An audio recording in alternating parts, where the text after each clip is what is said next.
Kenalkan, nama saya Arurita.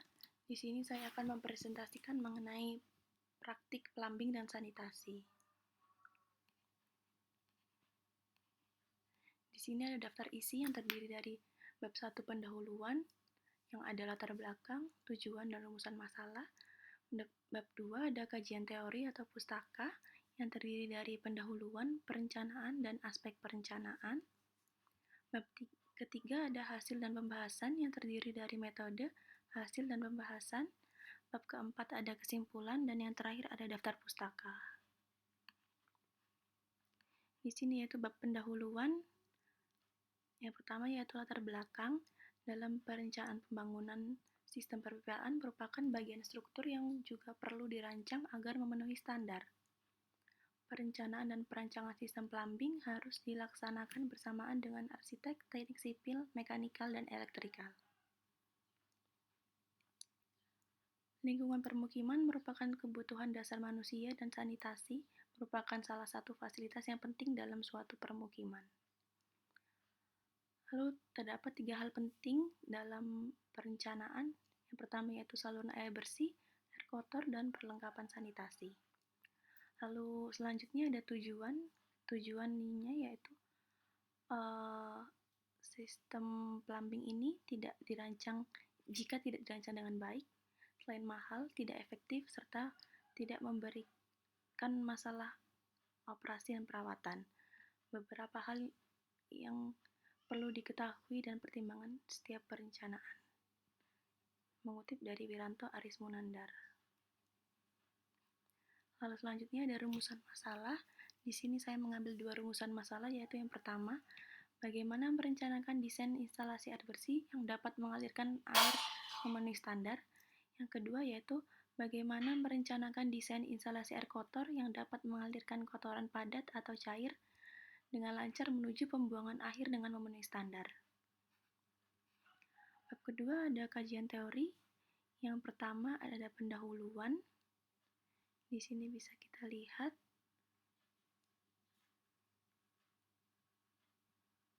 kebutuhan manusia akan air sangat kompleks seperti minum, masak, mencuci, dan sebagainya. Oleh karena itu, air harus memenuhi persyaratan agar tidak menimbulkan penyakit bagi manusia.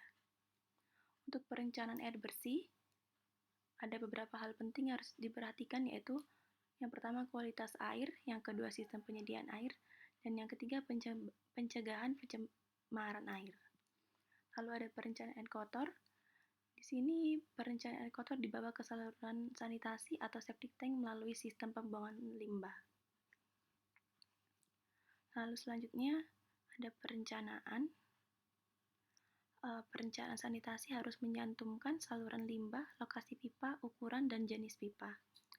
Lalu ada fungsi peralatan plumbing. Yang pertama yaitu menyediakan air bersih ke tempat tertentu dengan tekanan yang cukup. Dan yang kedua menyalurkan air kotor dari tempat tertentu tanpa mencemari lingkungan. Di sini saya mencontohkan untuk sistem penyediaan air minum dengan sistem tanpa tangki atau langsung dari PDAM. Berikut merupakan contoh videonya. Sambungan rumah merupakan titik terakhir pelayanan air dari sumber air hingga ke pengguna. Ada 2 tipe sambungan rumah sobat, yaitu sambungan rumah tanpa water meter dan sambungan rumah dengan water meter. Sambungan rumah tanpa water meter adalah sambungan yang langsung mengambil air dari pipa distribusi ke dalam rumah-rumah penduduk. Sambungan rumah tipe ini hanya dapat diterapkan pada lokasi layanan dengan sumber air berlebih. Namun, sambungan rumah tipe ini membuat pengguna boros air loh sobat. Sedangkan sambungan rumah dengan water meter dapat membuat penggunaan air lebih hemat. Sambungan rumah tipe ini menggunakan water meter untuk mengukur penggunaan jumlah air dan kemudian menentukan jumlah iuran yang harus dibayarkan oleh pengguna. Instalasi ini terdiri dari keran, gate valve, meteran, dan ball valve. Keran berfungsi untuk membuka dan menutup aliran air yang masuk ke dalam rumah. Sedangkan gate valve adalah katup untuk membuka dan menutup aliran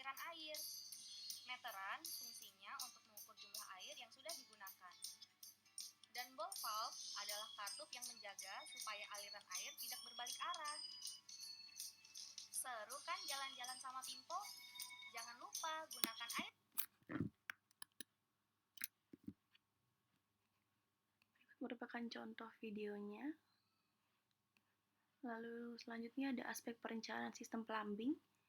Yang pertama yaitu ada perencanaan air bersih, meliputi perhitungan jumlah pemakaian, perancangan perpipaan, perencanaan bak penampung, dan mengetahui jenis dan jumlah alat plumbing. Selanjutnya ada perencanaan air kotor, yaitu perencanaan perpipaan dan perencanaan bak penampung. Lalu di sini ada metode yang akan digunakan. Yang pertama yaitu data debit aliran bersih, sumber air berasal dari PDAM. Yang kedua, metode perencanaan instalasi plumbing, perencanaan instalasi air bersih, air kotor, dan air bekas pada tempat tinggal seperti yang telah disebutkan di atas, terdiri dari satu lantai, sumber air berasal dari PDAM, instalasi air bersih direncanakan dengan menggunakan sistem tanpa tangki. Berikut merupakan contoh site plan dan tempat tinggal.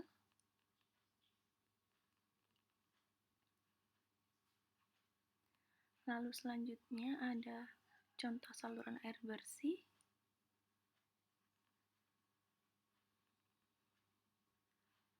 Lalu selanjutnya ada saluran air kotor.